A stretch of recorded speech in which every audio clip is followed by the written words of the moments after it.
estamos aqui na presença do Ronald, de primeira vez aqui na nossa casa, para nos trazer a palestra desta tarde, com muito carinho, né, com muito boa vontade aqui junto a nós, né, e que possamos estar então em vibrações de fraternidade, elevando o nosso pensamento ao alto, né, buscando esse envolvimento amoroso dos irmãos franciscanos. Pelo livro Fonte Viva, a leitura de harmonização desta tarde, dando início à reunião, pelo Espírito Emmanuel, através da psicografia de Francisco Cândido Xavier, a mensagem 64, Semeadores. Eis que o semeador saiu a semear. Jesus. Se está no Evangelho de Mateus, capítulo 13, versículo 3. Todo o ensinamento do Divino Mestre é profundo e sublime na menor expressão. Quando se dispõe a contar a parábola do semeador, começa com um ensinamento de inestimável importância que vale relembrar. Não nos fala que o semeador deva agir através do contrato com terceiras pessoas, e sim que ele mesmo saiu a semear. Transferindo a imagem para o solo do Espírito, em que tantos imperativos de renovação convidam os obreiros da boa vontade à santificante lavoura da elevação, somos levados a reconhecer que o servidor do Evangelho é compelido a sair de si próprio, a fim de beneficiar corações alheios. É necessário desintegrar o velho cárcere do ponto de vista para nos devotarmos ao serviço do próximo. Aprendendo a ciência de nos retirarmos da escura cadeia do eu, excursionaremos através do grande continente denominado interesse geral. E, na infinita extensão dele, encontraremos a terra das almas, sufocada de espinheiros, ralada de pobreza, revestida de pedras ou intoxicada de pântanos, oferecendo-nos a divina oportunidade de agir a benefício de todos. Foi nesse roteiro que o divino semeador pautou o ministério da luz, iniciando a celeste missão do auxílio entre humildes tratadores de animais e continuando-a através dos amigos de Nazaré e dos doutores de Jerusalém, dos fariseus palavrosos e dos pecadores simples, dos pescadores simples, dos justos e dos injustos, ricos e pobres, doentes do corpo e da alma, velhos e jovens, mulheres e crianças. Segundo observamos, o semeador do céu ausentou-se da grandeza a que se acolhe e veio até nós, espalhando as claridades da revelação e aumentando-nos a visão e o discernimento. Humilhou-se para que nos exaltássemos e confundiu-se com a sombra a fim de que a nossa luz pudesse brilhar. Embora lhe fosse fácil fazer-se substituído por milhões de mensageiros, se desejasse. Afastemo-nos, pois, das nossas inibições e aprendamos com Cristo a sair para semear. E através dessa passagem belíssima, alcançando os nossos corações nesta tarde, possamos assim, através desse envolvimento amoroso da espiritualidade maior, possamos dar início à palestra desta tarde, do nosso irmão Ronald, possa ser envolvido pelos irmãos franciscanos, pelo seu mentor, pelos benfeitores do alto. Paz e bem a todos nós, com Ronald falando sobre a humildade nesta tarde. Muita paz, graças a Deus.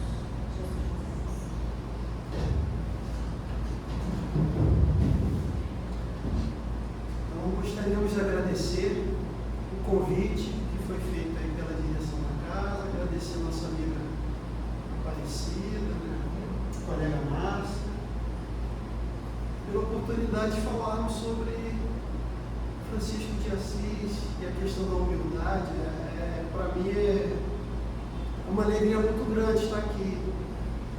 Ainda mais que a gente já participou de uma casa espírita que era franciscana, que é franciscana. O Grupo Espírita de Evangelização fica dentro do Ribeiro, uma casa franciscana também. Então a gente ficou muito feliz de ser chamados aqui para poder falar também de Francisco. E falar sobre a humildade é uma questão muito importante, porque a gente, para falar sobre a humildade, a gente precisa fazer certos convites, certas reflexões, convidando, puxando todos nós para a humildade. Não adianta só falar, a gente tem que fazer, através dos sentimentos, trazer a todos nós um pouquinho para algumas coisas relacionadas à nossa humildade.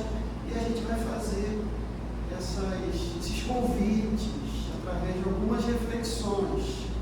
Vamos ver aqui como vai acontecer, né?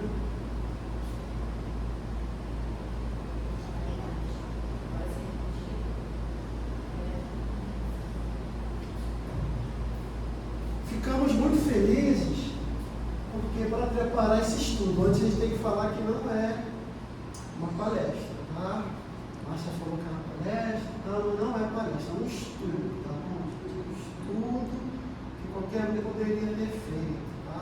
De maneira diferente, tá? Mas é um estudo feito com carinho. E o que nos causou, assim, alegria foi a quantidade de fontes que vieram quando a gente foi fazendo o estudo. Vieram muitas fontes. Acho que é o estudo que mais teve fontes e ainda tiveram mais depois que o estudo foi adiado. Ainda vieram mais fontes. Então, aí vamos lá. É um desafio. Então, Centro Espírita Francisco de Assis, humildade Francisco de Assis. A base é o Evangelho segundo o Espiritismo, capítulo 7, tá, gente? Mas a gente vai falar bastante disso. Falando um pouquinho sobre nossas reflexões,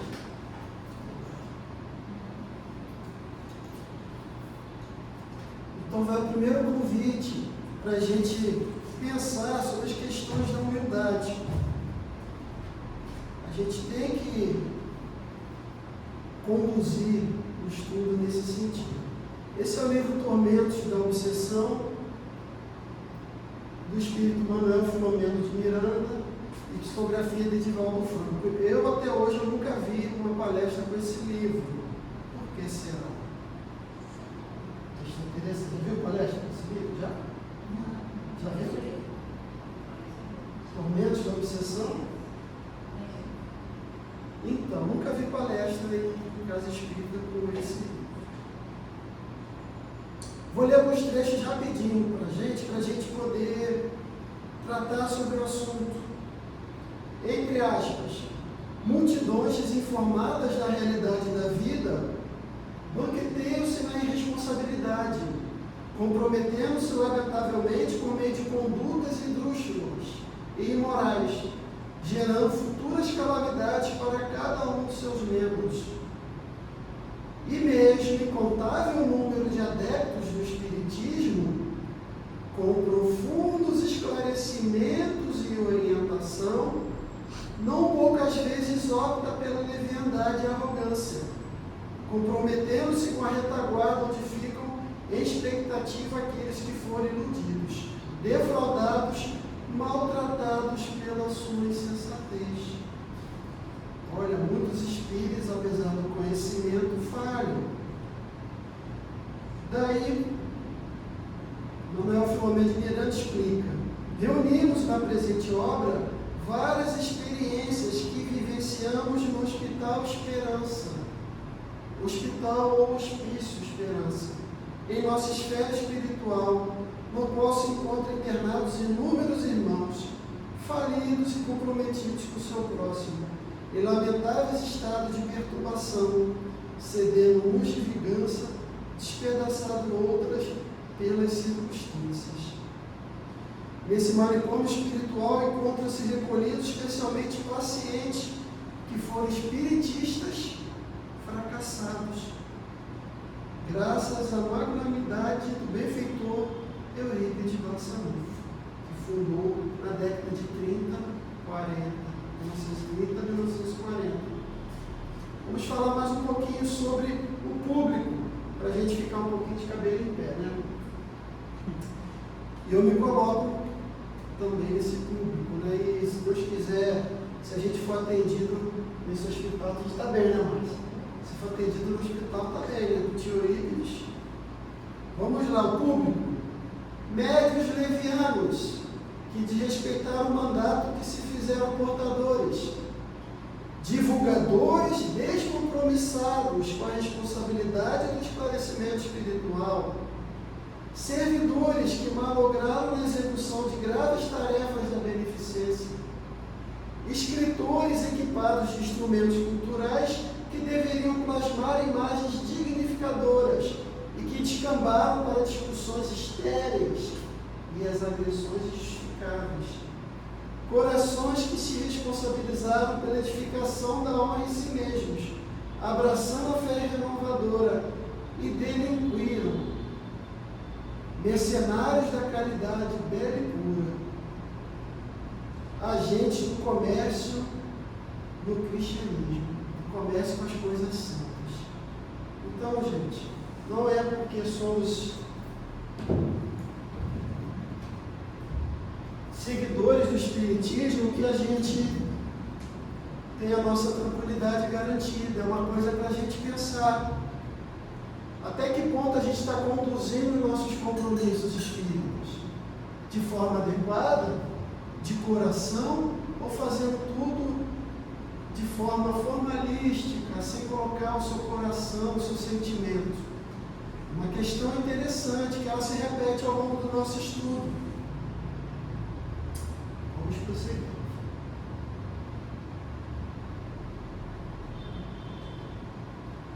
Antes de começarmos, precisamos fazer um alerta. Um alerta interessante do espírito que foi dito aqui. Olha que beleza. Do espírito Alcione. Nosso colega falou sobre o espírito Alcione, que é um espírito de alta ordem, que está nesse livro Renúncia de Emmanuel. Quando ele citou acidentalmente Alcione, a gente ficou com a orelhinha, né? Alerta! Muitos estudiosos presumem, ao ver alcançado o termo, o fim da lição do Mestre Jesus, com uma simples leitura, vagamente raciocinada. Isso, contudo, é erro grave. A mensagem do Cristo precisa ser conhecida, meditada, sentida, vivida.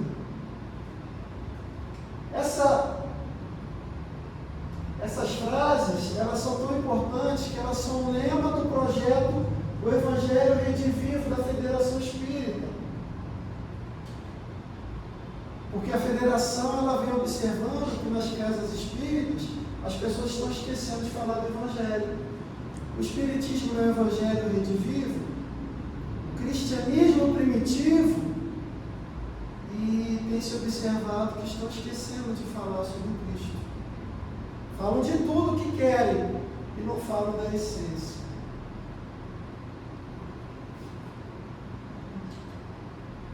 Daí a gente precisa lembrar, o Evangelho ele precisa ser conhecido, daí a importância da gente estudar, da gente fazer os estudos sistematizados na casa espírita, a gente se inscrever, participar dos grupos, vir para a evangelização. A gente precisa conhecer e é o primeiro passo. O segundo, a gente precisa meditar. Precisamos refletir sobre aquilo que a gente estudou, senão de nada adianta. A meditação, ela precisa de tempo. Terceiro passo, a gente precisa sentir o que a gente leu. Senão, vão ser palavras vãs que não têm sentido, que não têm impacto sobre o nosso irmão. A gente precisa sentir o que a gente fala, o que a gente estuda.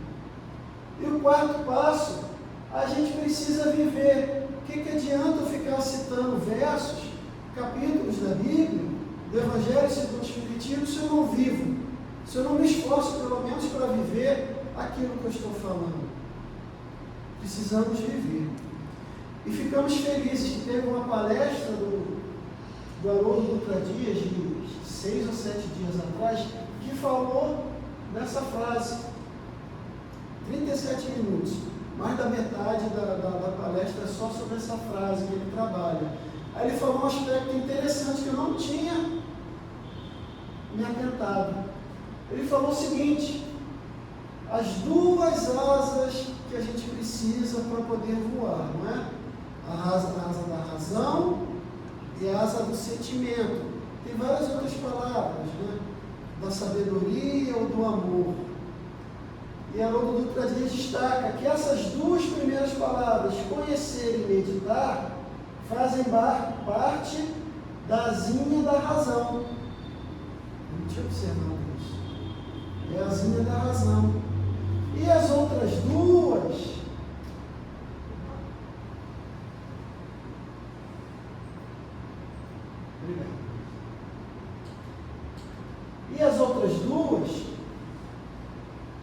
o sentir e o viver é da asinha do sentimento do amor. A gente vê que a doutrina, ela é consoante, ela se liga em vários momentos. É uma coisa incrível. Então, fica essa frase para a gente pensar. E, complementando, a gente precisa falar sobre esse caminho. A gente precisa falar sobre esse caminho. Qual o caminho, gente? Jesus. Não tem outro caminho. O caminho, a verdade e a vida. A gente tem que seguir o Mestre.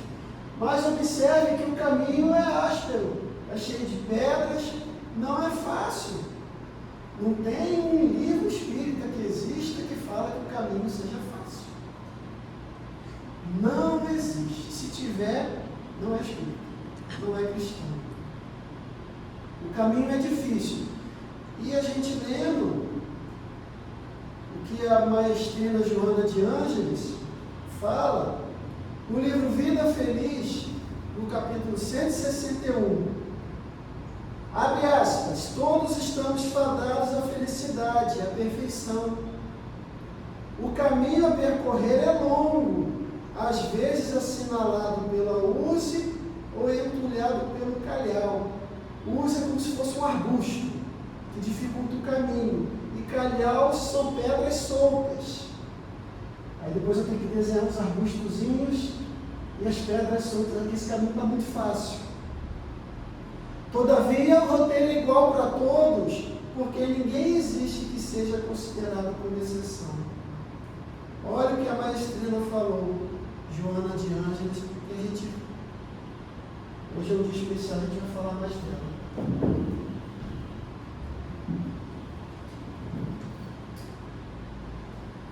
Começamos agora o nosso estudo. Evangelho segundo o Espiritismo. Bem-aventurados os pobres de espírito. Bem-aventurados os pobres de espírito, pois que deles é o reino dos céus. Está em Mateus capítulo 5, versículo 3. O que a gente deve entender por pobre de espírito? Por pobres de espírito, Jesus não entende os baldos, os deficientes, que têm falta de inteligência, mas os humildes. Tanto que diz ser para estes o reino dos céus e não para os orgulhosos. Então a gente vai fazer essas provocações. Já fizemos um pouquinho lá falando sobre os espíritas que falham na sua missão. A gente já deu uma cutucada. Vamos continuar. Vamos fazer essas cutucadas durante o nosso estudo, tá, gente? Até quanto nós somos orgulhosos no nosso dia a dia, na nossa família, no nosso trabalho? Será que a gente bota uma máscara na casa espírita e a gente sai aqui na rua, na esquina, já somos criaturas abomináveis? Será? Estamos vivendo o Evangelho? Coisas para a gente pensar. Os homens de saber e de espírito no entender do mundo formam geralmente tão alto conceito de si próprios e da sua superioridade, que consideram as coisas divinas como indignas de merecer atenção. Às vezes as pessoas estudam para poder sobreviver e vão colecionando títulos e esquecem de agradecer a Deus, da gratidão. Tem um livro de Joana que se chama Gratidão. É um livro inteiro, maravilhoso. Esse eu consegui ler, maravilhoso o livro do início ao fim.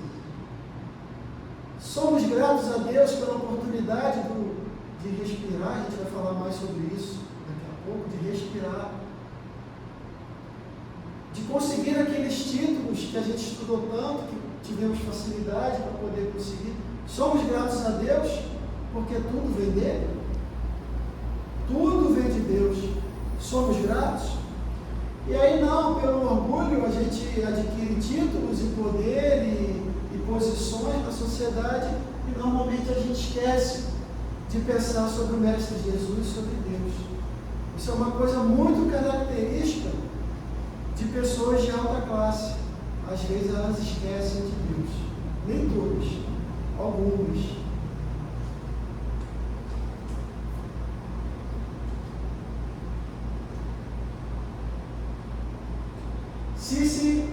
Se recusam a admitir um mundo invisível e uma potência extra-humana, não é que isso lhe esteja fora do alcance.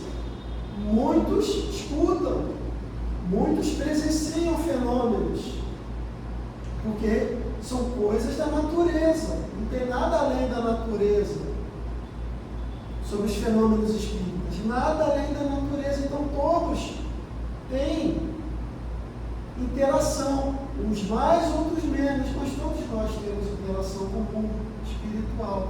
Mas mesmo tendo essas interações, é que o orgulho se lhes revolta a ideia de uma coisa acima da qual não possam colocar-se e que os faria descer do pedestal onde se contemplam.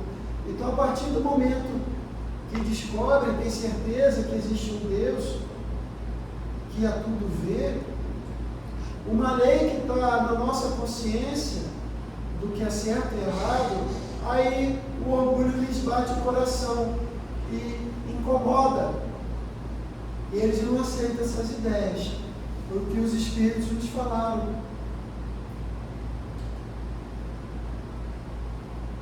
Dizendo que o reino dos céus é dos simples, quis Jesus significar que a ninguém é concedida entrada nesse reino, sem a simplicidade de coração e humildade de espírito. Ou seja, precisa de uma atitude nossa. Precisamos corrigir as nossas ações no dia a dia.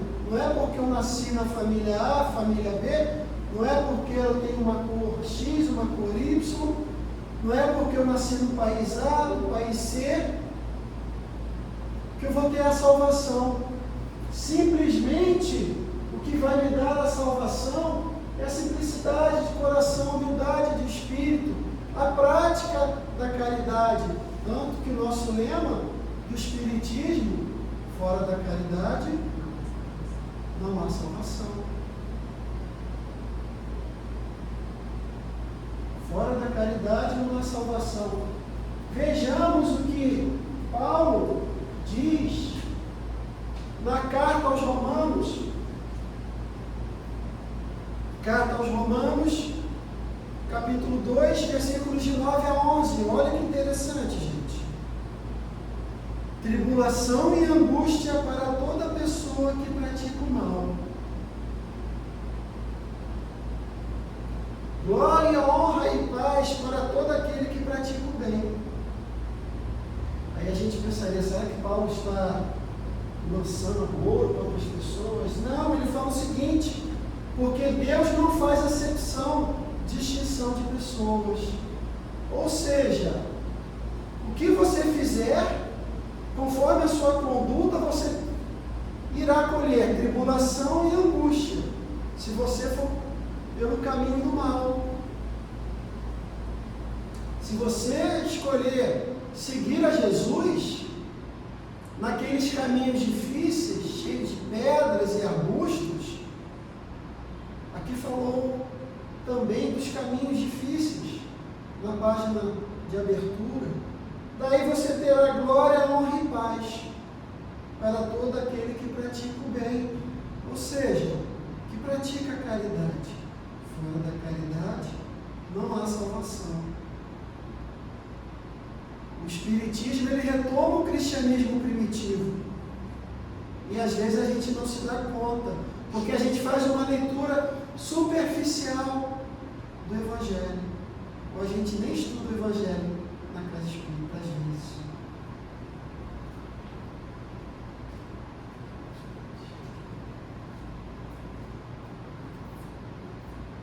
Vamos seguindo, gente. Vamos seguindo, porque a gente tem que ver a hora, senão a Márcia vai puxar minha orelha. Não pode puxar a orelha.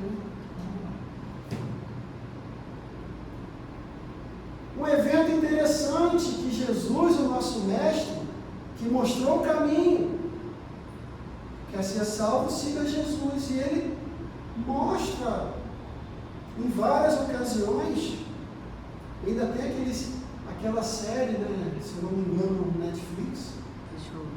Né? Qual é o nome da série? The Chosen. Hã? The Chosen. Isso, The Chosen. Vamos assistir, gente, que ele mostra o Jesus alegre, falando sobre isso tudo. Uma ótima oportunidade da gente estudar. Durante a ceia, sabendo que o Pai tudo puser em suas mãos, olha a confiança, olha a fé, e que ele viera de Deus, e a Deus voltava, olha que fé, gente. Levanta-se da mesa, depois põe água numa bacia e começa a lavar os pés dos discípulos e a enxugá-los com a toalha que estava cingida, que ele tinha uma toalhazinha presa. Está em João capítulo 13, versículo 2 a 5.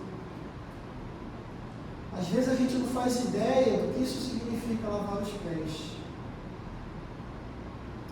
Será que a gente tem coragem de ir para um trabalho, apertar uma mão de uma pessoa necessitada, que às vezes está precisando de um toque, de um abraço? Uma pessoa em situação de rua que está precisando de uma conversa, que saiu de casa, independente de classe social, porque a pessoa às vezes estava sofrendo violência, está na rua, está precisando de um abraço, de acolhimento. Será que a gente consegue cortar o cabelo da pessoa, fazer um tratamento, tocar a pessoa? Jesus lavou os pés dos discípulos. E às vezes a gente não se dá conta do que isso significa. Vamos lá. Explicação histórico-cultural. Está no livro de Kenner, Craig Kenner, Comentário Histórico-Cultural da Bíblia, do Novo Testamento. Normalmente os discípulos serviam o mestre. Entretanto, havia um tipo de serviço que não se exigia dos discípulos: lavar os pés do rabino. Os discípulos não precisavam lavar os pés do seu mestre, porque era uma coisa indigna. Não precisava, não precisa, não exagera, né? Os discípulos não precisavam lavar o pé do mestre. Jesus, portanto, sendo mestre, sendo rabi, serve de uma forma que vai além do que se esperava de um discípulo e começa a lavar os pés dos discípulos. Por isso, a reação dos discípulos: não, mestre, não faça isso. Não, fica na sua, deixa eu lavar seu pezinho para você aprender. Que humildade, gente. E será que a gente faz isso? Troca uma palavra com uma pessoa que precisa. Às vezes a gente está apressado no trabalho, uma pessoa ali está com problema, está muito quieta, e a gente tem que correr para casa, está cansado. Será que a gente para conversar com aquela pessoa que precisa de uma conversa? Às vezes está vivendo um inferno em casa, às vezes está com ideação suicida. Será que a gente para conversar, a gente doa um pouquinho do nosso tempo para a pessoa? Coisas tão simples. Nem só de pão viverá o homem. Mas uma palavra amiga, um aperto de mão, um abraço, uma atenção, uma conversa. Será que a gente faz isso, gente? E vamos lá, aperta os cintos que tem mais coisa. Vamos lá, foi demais. Vamos lá. O Consolador, questão 314. Qual a maior lição que a humanidade recebeu do Mestre ao lavar ele os pés dos seus discípulos? Resposta: entregando-se a esse ato, queria o Divino Mestre testemunhar às criaturas humanas a suprema lição da humildade, demonstrando ainda uma vez que na coletividade cristã, que estamos aqui, somos espíritas cristãos, o maior para Deus seria sempre aquele que se fizesse o menor de todos. Será que a gente é assim na nossa casa espírita? Será que a gente vai, prepara um copinho, a gente conserta alguma coisa da nossa casa espírita, a gente fica na portaria atendendo? Será que a gente lava o banheiro da casa espírita no dia de atendimento da assistência social? A gente lava o banheiro, será? Ou a gente só quer mesa mediúnica, não quer nem às vezes evangelização, porque evangelização você tem que se comprometer nos seus sábados durante um ano, pelo menos. Às vezes a gente nem evangelização quer. E evangelização é o que mais precisa. Quantas casas espíritas só começaram o trabalho mediúnico depois que começava assistente social ou evangelização? Os espíritos falavam: ó, só vai ter mesa mediúnica, meus filhos, depois da evangelização. Já começaram a evangelização? Já começou a assistência social? Se não, vários casos, vários.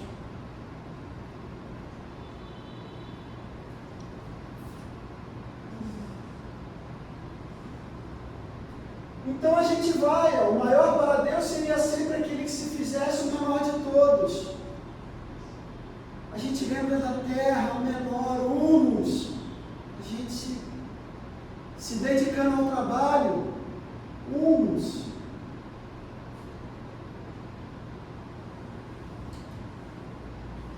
A gente escutou bem. Vou voltar aqui, tá?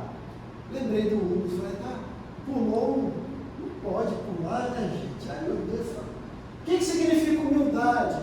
Às vezes a gente está perdendo os conhecimentos, até em dicionários. Os dicionários, às vezes, atuais estão tão pobres, gente.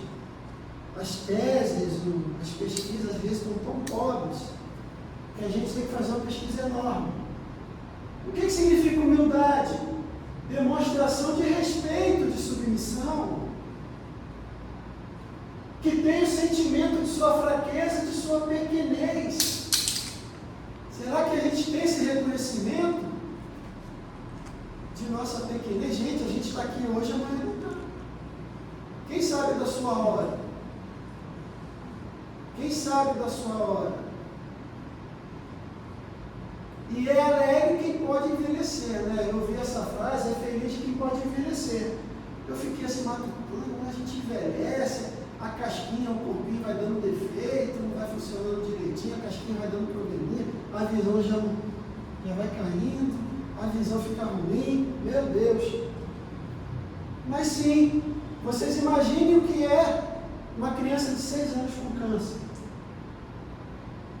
Um jovem de 18 anos com câncer. Um recém-nascido com câncer sem os pais terem câncer.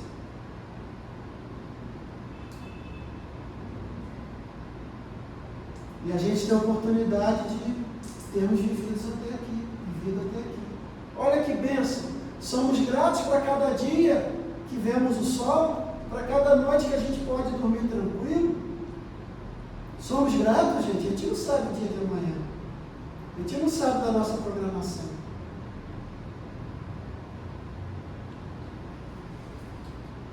E vamos continuar. Tem mais, gente. Aperte os cintos. Vamos lá. questão 573. Ó, ficou cheio de citação aqui por causa da Márcia, né? Por causa da Márcia. A Márcia postergou um pouquinho, aí foram vindo outros livros, aí embora. Do Eurípides veio hoje, ó, tio Eurípides. Vou falar do Hospital Esperança. Hoje não posso fazer nada. Tio Eurípides, nossa Deus. Tio Eurípides. Vamos lá.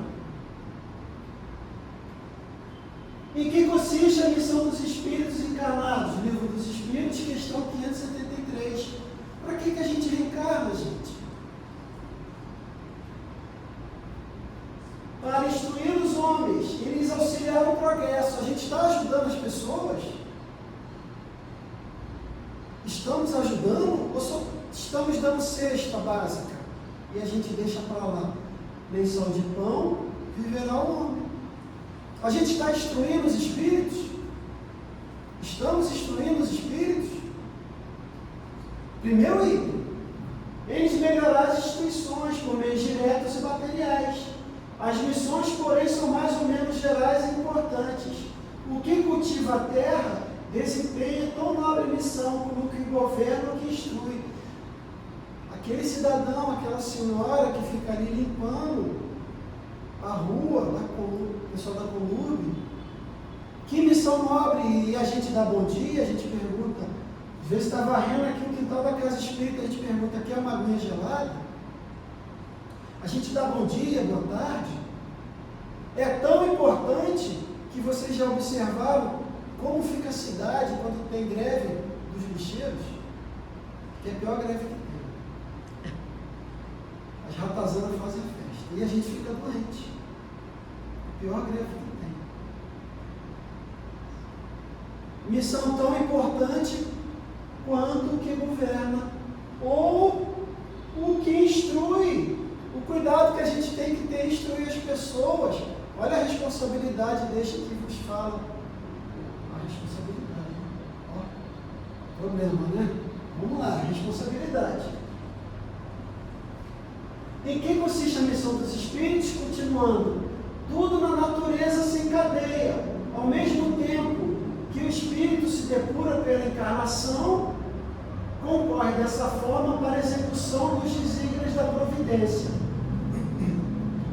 Cada um neste mundo tem neste mundo a sua missão, porque todos podem ter alguma utilidade. Todos nós temos uma utilidade, nem todos nós somos missionários. Nós somos missionários, sim, principalmente na nossa família. Como nós temos sido na nossa família, que é o principal local dos encarnados para acertar as suas dívidas reencarnatórias. É na família, gente. Não pense que você tem que mudar o mundo, não. Como é que a gente está se portando na nossa família? Como? Estamos fazendo o que a vida espera da gente? É a nossa missão principal na família. Você não vai modificar o mundo se você não ajudar a sua família primeiro. Ponto. Vários livros espíritas falam isso.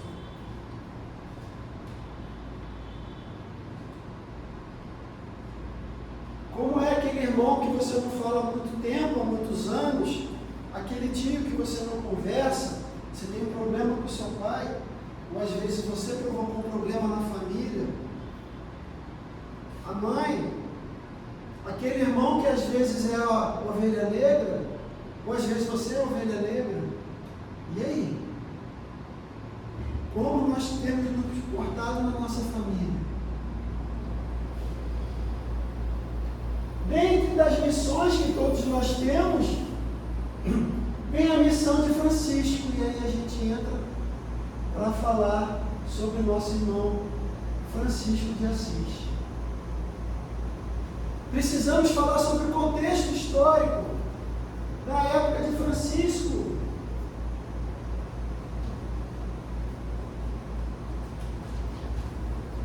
Contexto histórico da época de Francisco.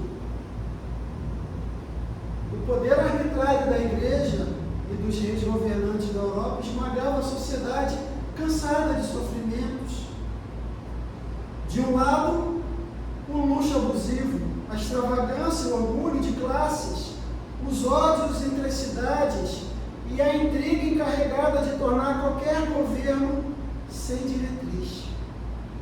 E de outro, a miséria, o povilhel, as doenças desconhecidas e destruidoras. A indiferença pelo ser humano constitui um contraste alarmante nessa sociedade impiedosa e dominada pelas superstições. Olha quanto paralelo a gente pode fazer hoje. Época de Francisco. O Espírito de Jesus Cristo havia desaparecido do convívio real, viver o Evangelho, do convívio real das criaturas, crucificado nos dogmas, nas guerras de religião e de política de Estado, embora vigesse nas almas simples e ingênuas, em alguns sofredores que se apegavam à esperança de paz e à conquista do reino dos céus. Esse era o contexto de Francisco, muito similar ao que a gente vê hoje. Missão de Francisco. Na capelinha de São Damião, o crucifixo lhe mandou: vai, Francisco, e reedifica a minha igreja. Francisco, na sua humildade, pensou que era construir aquela capelinha, reconstruir. Na verdade, ele revolucionou a igreja. Que grandiosidade de Pai Francisco. Está no livro Escritos, página 19. Francisco nasceu entre 1181 e 1182. Livros seguros dizem que ele é a reencarnação de João, o evangelista. Está na obra Francisco, o Sol de Assis. Essa aqui que a gente vos lê.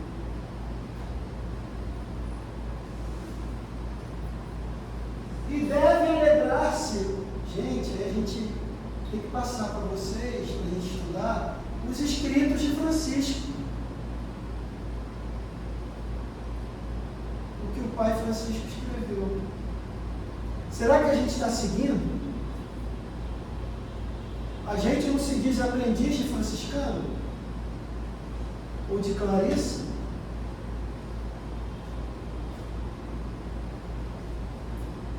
Primeira regra. E deve alegrar-se quando se encontram entre os pobres e fracos, os doentes e os leprosos e os mendigos do caminho. Humildade, atender a quem precisa, andar nas ruas. Será que a gente faz isso, gente? Será que a gente está vivenciando a regra de Francisco? Que nada faz além de repetir o que o Mestre Jesus falou.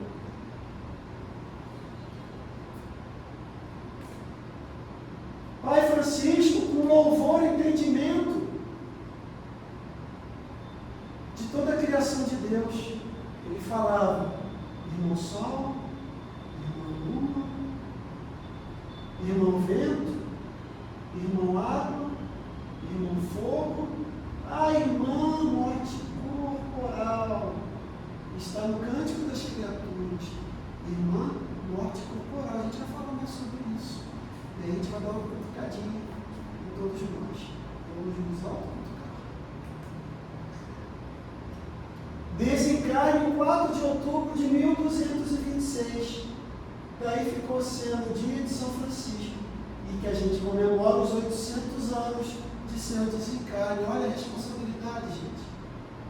O que a gente tem feito com o trabalho de Pai Francisco.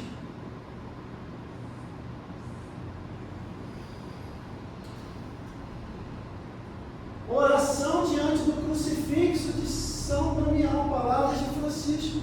Abre aspas. Ó glorioso Deus Altíssimo, ilumina as trevas do meu coração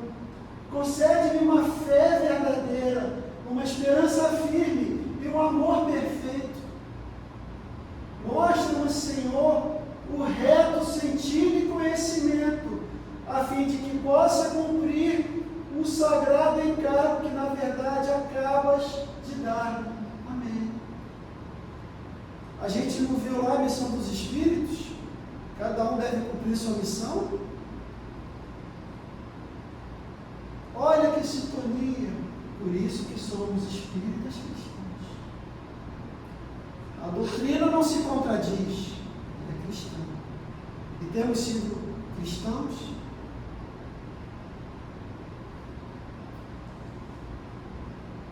Às vezes a gente ouve em algumas casas as pessoas falarem que a gente tem que fazer evoluir o espiritismo. Aí a gente para analisar, será que já somos mulheres e homens de bem? Para a gente evoluir, a gente já chegou no patamar esperado, né? Se a gente pegar o Evangelho segundo o Espiritismo, a gente cumpre aquilo tudo? A gente perdoa para a gente poder fazer evoluir o Espiritismo? Somos pessoas de bem? Aí a gente fala que é o espírita, né? O espírita é aquela pessoa que está se esforçando. O pessoal só pega a partezinha final do parágrafo, né? Esquece de ver o que vem antes. Aquela pessoa que já se modificou e está se esforçando por se melhorar os seus defeitos. A gente não fala a primeira partezinha, a gente só fala que estou me esforçando o seu espírito. É isso mesmo, gente? Questões para a gente pensar. Cada um pode dizer, pensar o que quiser. Mas aqui a gente está falando sobre filosofia espírita, filosofia cristã.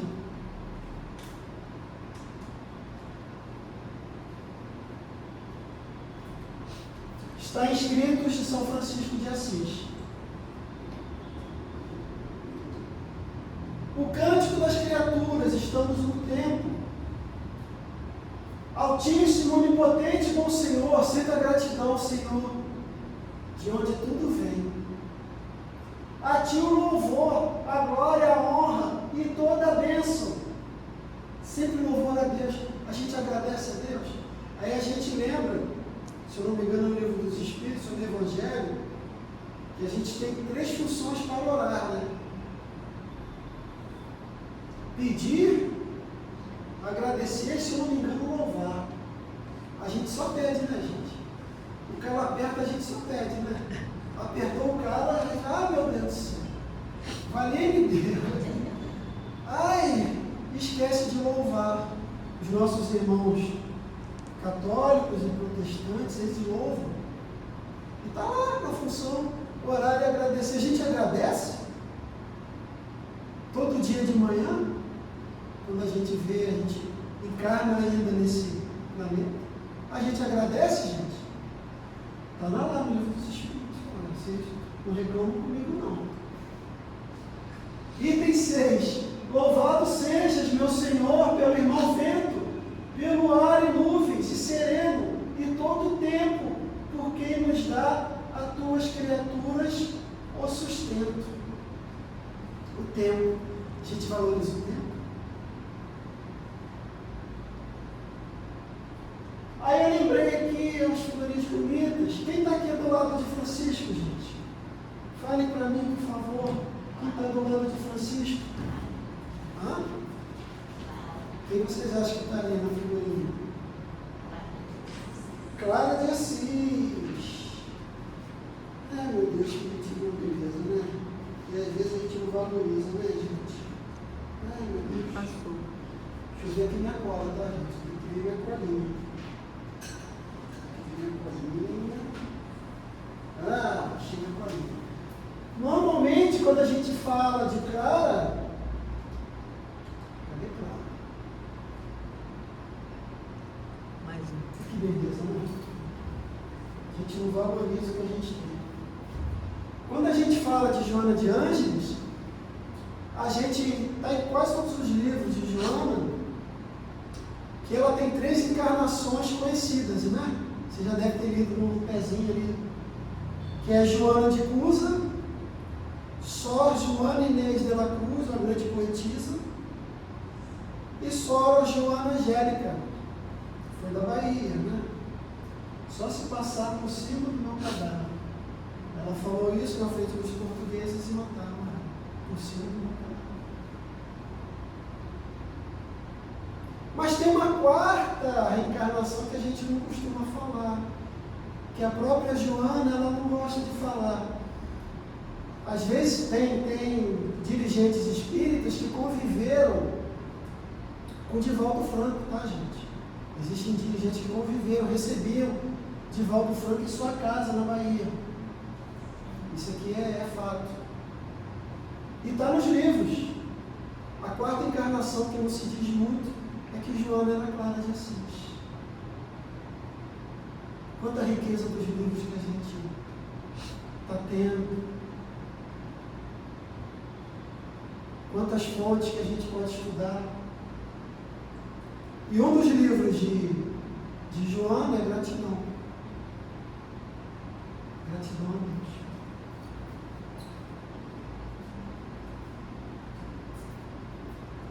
Vamos lá, temos 10 minutos ali. Ah, meu pai, vamos lá, vai dar tempo, hein? O Cântico das Criaturas, de novo, gente, Francisco de Assis. Louvado seja, meu Senhor, por aqueles que perdoam por teu amor e suportam enfermidades e tribulações. A gente suporta enfermidade, gente? Será? Tribulação, cala perto, a gente já...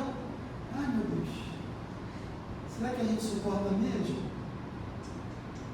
Uma coisa está aqui na palestra pública, 12x8, no ar-condicionado muito agradável, estudando. Mas quando a gente sai do trabalho, na família, no dia a dia, na esquina, a gente suporta a tribulação? Louvado sejas, meu Senhor, por nossa irmã, a morte corporal, a qual nenhum homem vivente pode escapar. Aí eu tenho que fazer um espetinho de novo. Né? Não resista ao aguilhão. Morte corporal, Francisco se preocupava com isso. E a gente tem que questionar, nós espíritas conhecedores, toda semana que frequenta a mesa mediúnica tem relação com o mundo espiritual, a gente no dia a dia pode frequentar a mesa, a gente tem pelo menos a intuição. A gente convive com o mundo espiritual. Se a gente convive, a gente tem certeza que a morte é só o fim do corpo. Ou não, temos certeza? Ou não? Ter certeza estudando o EJA é fácil, né? Mas quando cala perto? Aí eu pergunto a gente, né, para todos nós, como foi o procedimento dos espíritas durante a pandemia de Covid? Quando as pessoas estavam na rua, sem emprego, precisando de apoio. Será que muitas casas espíritas fecharam? Olha, nós espíritas, conhecedores da imortalidade da alma, fecharam e ficou todo mundo em casa? É uma questão, não estou condenando ninguém, cada um faz sua opção, mas nós espíritas, herdeiros do cristianismo primitivo, e que até o ano de 500 e pouco se acreditava, a própria Igreja Católica se acreditava na reencarnação, depois mudaram. Mas aí é outro estudo, né? Sobre reencarnação. Os judeus ortodoxos acreditam na encarnação, tá, gente? Tem um vídeo lá que prova isso, tem estudos. Tá, mas vamos lá, é outro assunto. Como a gente se portou durante a pandemia? Aí não tem como fugir, a culpa é da Márcia. Ah, não, desculpa. A gente poderia ter morrido durante a pandemia. Aí a gente lembra que tio Eurípides Barçanufo morreu na pandemia de gripe espanhola em 1918 e Amália Franco morreu em 1919, durante a pandemia da gripe espanhola. Mas vamos lá. Abre aspas, livro sobre Amália Franco, O Anjo da Caridade, de Roque Jacinto.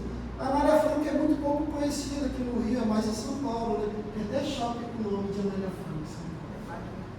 É muita chiqueza. Aqui a gente não estuda muito a Amália Franco. Abre aspas, é a gripe espanhola, alertavam alguns, e tão mortífera quanto a própria guerra. Os hospitais já estavam superlotados e a desencarnação era quase sempre certa na cidade de São Paulo, embora os doentes estivessem sob os cuidados de componentes médicos. Bastos, o marido de Anália, saíra para fazer sua habitual ronda e descobriu que Zizinha, que a Anália Franco, ela cuidava de crianças, tinha 140 crianças no orfanato. Perambulando entre as internas, deparou-se com Zizinha, ardendo em febre. Zizinha. Imagine um ambiente confinado, uma pessoa com febre, com a gripe espanhola. Meu Deus, exclamou Bastos, não pode ser, Anália, já que temos 140 crianças em nosso abrigo. O que vai acontecer? E Anália, olha, querido, não nos deixemos abater, ponderou Anália, já que essa enfermidade é traiçoeira e voraz e quase não temos médicos suficientes para debelá-la. Bastos saiu e conseguiu apenas um remédio, porque também naquela época faltavam remédios. Beleza, olha como as coisas se repetem. Então a Anália falou, vamos orar, Bastos, já que toda oração é sempre um remédio para todos os males. E apontando para o recanto íntimo, onde fazia suas preces matinais, entregaram-se às orações. Maria de Nazaré, a Senhora que é mãe de todas as mães, oriente-nos, Senhora, para que possamos salvar essas criaturinhas, 140 crianças, meninos, imaturas, dando-lhes a vida de sua vida, o amor de seu amor, orou Anália. O médico chegou e suspirou, Dona Anália, infelizmente estamos diante da gripe espanhola, e dada a violência dessa gripe, todas as demais crianças que estão em sua instituição serão atingidas fatalmente, disse o médico. Anália, o que ele fez? Orou e fluidificou as águas. Anália, quebrantada em sua convicção, aproximava-se das doentias, dizendo-lhes, o que lhes trago, queridas, dizia Anália, é água fluida, e por isso tome esta água, pensando em Jesus Cristo, o nosso sublime mentor. As doentinhas, após tomarem a água, reclamavam, que gosto amargo, mãezinha Anália. Quer dizer, a água já estava com já estava fluida, já estava com remédio. No final das contas, nenhuma criança morreu, todas se salvaram, o médico ficou pasmo que nenhuma criança morreu, mas Anália morreu. O médico ficou pasmo. Cada um tem sua missão, a gente não sabe a hora que vai morrer, a gente pode estar andando aqui, infartar, cair, quebrar a cabeça, a gente não sabe. A gente tem que cumprir a missão que Deus nos deu.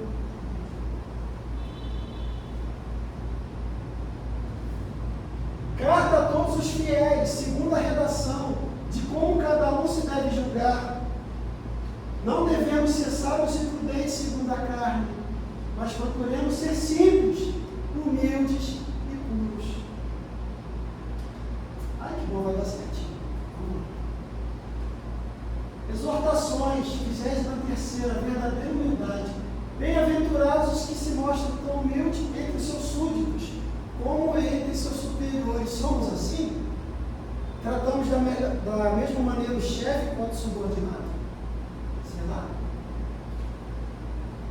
Servo fiel e prudente é aquele que, quando faz qualquer ofensa, não demora em a castigar em si, interiormente pela contrição e exteriormente pela confissão da culpa e satisfação da obra. Isso é a humildade que o Pai Francisco pregava. Gente, essa foi a essência e a gente vai dar um extra rapidinho, acho que dá tempo, uma leitura rápida, dá tempo? Leitura bem rapidinho.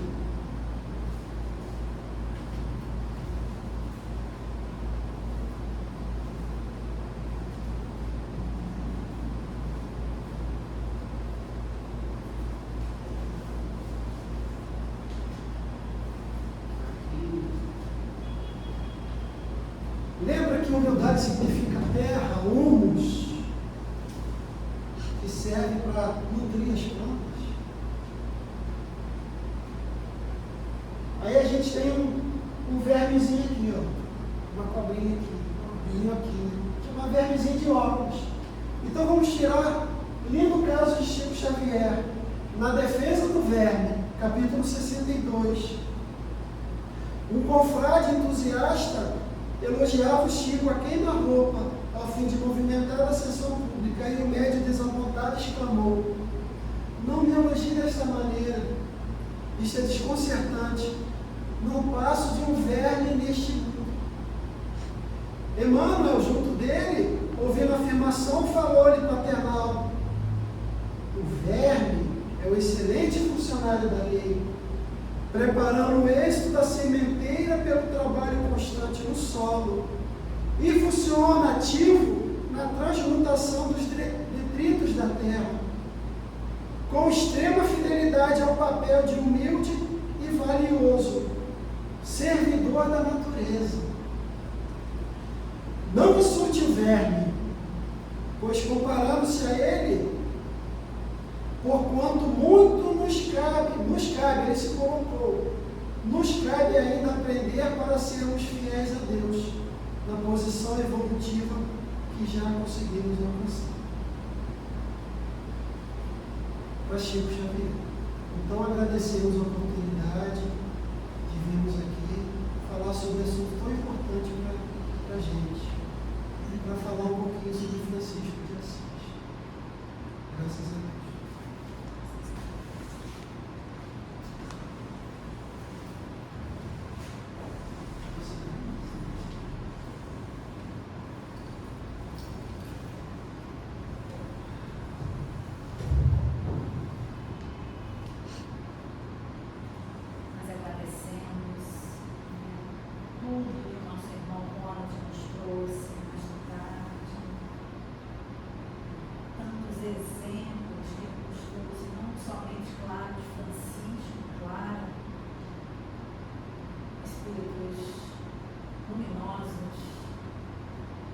Também de Eurípides, e a gente lembra de tantos, né?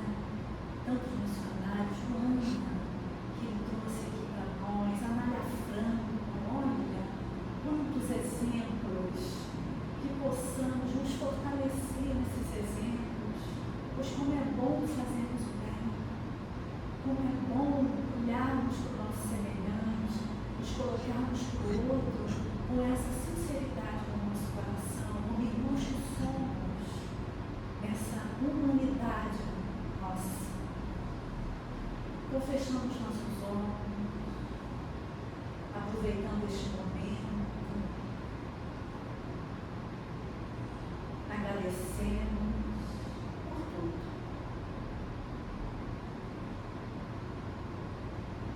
Agradecemos por mais esta oportunidade de aqui estarmos na casa de Francisco de Assis